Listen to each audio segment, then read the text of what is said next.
Hey guys, can you hear me? Yes. Hello. Hello, hello, hello. Yeah, cool. So you have a volume control on top of your radio. So adjust that so that you can hear me really, really well. You don't want to hear me so well that it hurts, right? So don't turn your volume up too much. But do make sure that I'm coming through loud and clear because I will be espousing many exciting facts about Golden Gate Park, but also warning you about different road obstacles that we may or may not come across and telling you how to get through them safely. Yes. Can you hear me now? Yes. Okay, good. There it goes. All right, so let's see. As we travel today, we're going to travel in a straight line, and the order of that line is not particularly important to me because I think you're all going to be just fine out there. So you can get in whatever order you want to. Whenever we stop to talk about things or take pictures, you can reorder yourselves if you so choose. It's up to you. If you want to stick close to the people that you came with on the tour today, that's cool. I get it. If you don't, that's cool. I get it. So let's hit the road. Follow me. Hey, here we go. As we leave, remember to keep at least one hand on the handlebars at all times, preferably two. We want you to have two on, but one is required. I'm not always going to do that, so follow my rules, not what I do. And watch out for the metal knob as we leave, and we will pause at the crosswalk here. We're stopping here, number one, because there's a stop sign, and that's what you do. Number two, because I like to introduce the concept of Segway solidarity, which means we are one giant unit, basically one long, snaky car. So when I stop at stop signs and crosswalks and that kind of thing, we're all stopping. Once I go through, we're all going through. So even if you personally haven't stopped yet, that's all right. Just power through, stick with me, that way we can stay together and stay safe. All right, here you go. Follow me across the street, and then we will turn to the left into the bike lane. Now, as we pull out here, I'd like to reiterate that we're traveling in a straight line because we're on the road for the first time sharing the space with cars and bikes, and it turns out that we don't have lights or turn signals on our butts. So the cars that we share the space with don't always know what we're up to. By traveling in a straight line, we help ourselves stay predictable so we can all share the space safely. They can tell what we're up to, keep everybody's blood pressure down. You can also see there are lots of people here in Golden Gate Park. Whenever we pass by somebody, feel free to wave at them, smile, say hello, ding your bell if you have one. If you don't have a bell, you can say ding ding out loud. Whatever you want to do, just make sure you're being nice and polite. That's the key. You always want to be nice and polite to people, whether or not they're nice and polite to us. And we are going to come to a stop at this stop sign.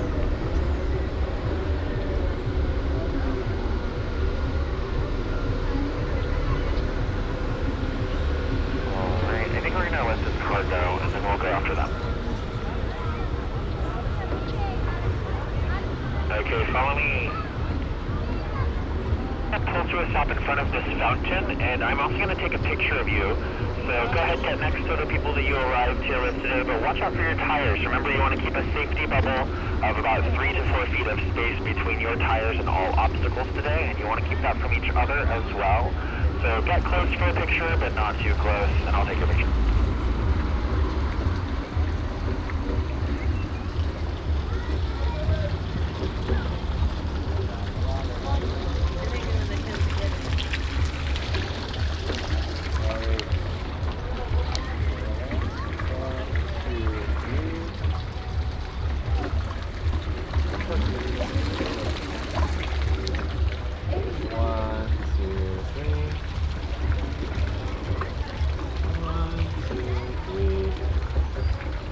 Act like we like each other. So we are here in front of the music concourse, which is this area back here with all these trees on it. Those are London plane trees, which help to denote the music concourse, as well as the big bandstand down there. This is a really popular spot in Golden Gate Park, but it's also really important historically because there was an event here called the 1894 Midwinter Fair. That was put on by a guy named Michael H. DeYoung. Michael H. DeYoung was one of the big movers and shakers here in San Francisco's history. He was one of the original publishers of the San Francisco Chronicle, which is a newspaper that's still in print to this day. And he attended the 1892 Chicago World Fair, which inspired him to create the 1894 Midwinter Fair here in Golden Gate Park. So the Midwinter Fair had two major themes. The first was weather, and the second was electricity. The weather theme was kind of loose. It was basically just that our weather is really nice here. In January and December, it's pretty warm and sunny like it was earlier today, so we just kind of wanted to brag about that to people that weren't from here. The major theme was electricity, because it was new at the time. Most people did not have it yet, and we're still using kerosene lanterns to light their homes. And for a lot of people, it was the very first time they ever saw an incandescent bulb. So it was a really thrilling time in Golden Gate Park's history, and the Midwinter Fair has left a lasting impact, which we'll see quite a few examples of today. You can also see the brown building across the way. There is the DeYoung Art Museum, named after Michael H. DeYoung, who started the Midwinter Fair.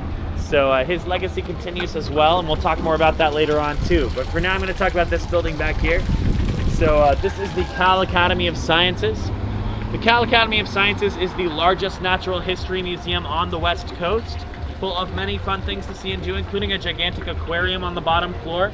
If you've never been, I very strongly suggest you check it out. It's really cool, definitely worth it. It's also one of the greenest buildings of its kind. You can see there are solar panels there on the roof. Those wrap all the way around and provide about 30% of the operating costs for the building. There are a few other ways that it stays green. One major one I'll talk about later on when we get a good view of it. But one of the more unique and interesting ways is that 67% of their insulation comes from recycled blue jeans that have been stuffed into the walls. So with that, we're going to head out this direction. Follow me.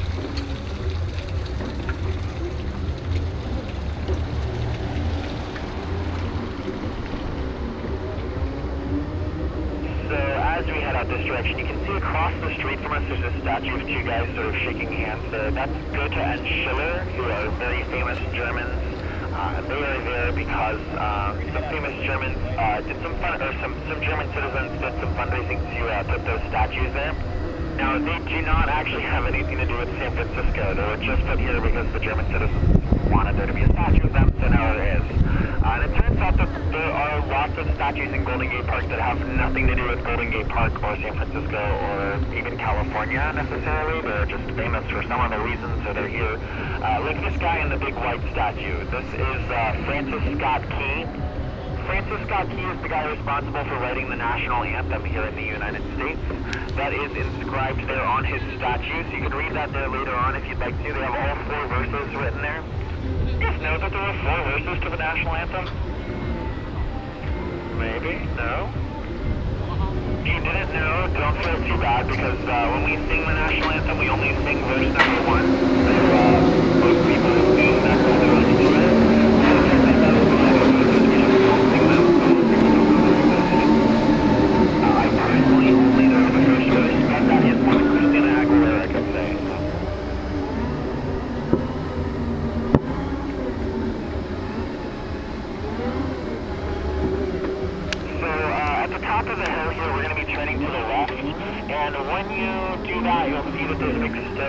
On your right, so try not to get in the stone ditch. Leave a little bit of space between you and it. Stay out of it if you can. That will help you as you go through here. And as we head down the hill this direction, you want to keep your body weight back in your heels. That's what you do to stay going slowly and safely downhill. The same thing that you do to slow down or stop on flat ground, right? Just stick your body weight back, and that will keep you going at a manageable pace down the hill. Now, if you find that the hill is still too steep or that you're going too fast, you might stick your booty like you do for the emergency booty stop. That will slow you down or stop you. Just realize that you can use these skills at any point on the tour, on hills, flat ground, or whatever, to slow yourself down or stop you. And because of that, you never have to go faster than you want to on your Segway tour. Even if you can't necessarily go quite as fast as you might wish, you don't have to go faster. And here we go, take this sharp right turn and head up with me.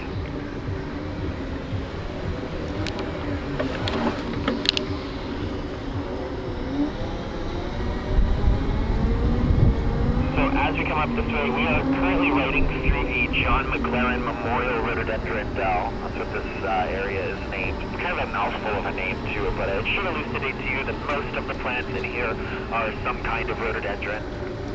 I would say the most well-known rhododendron would be the azalea. That's kind of the poster child for the rhododendron, if you will. So this is not just any rhododendron dell. This is a memorial rhododendron dell. We are memorializing a guy named John McLaren. John McLaren was our 5th or 6th superintendent here in Golden Gate Park, depending on how you look at things.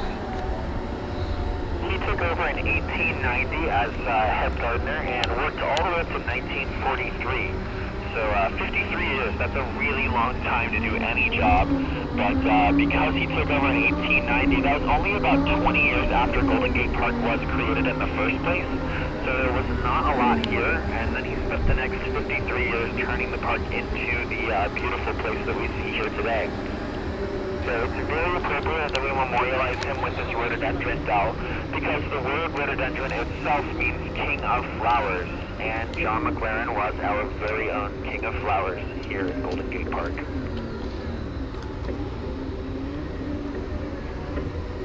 McLaren's major goal for the park was to make it an escape from city life, something that you could lose yourself in.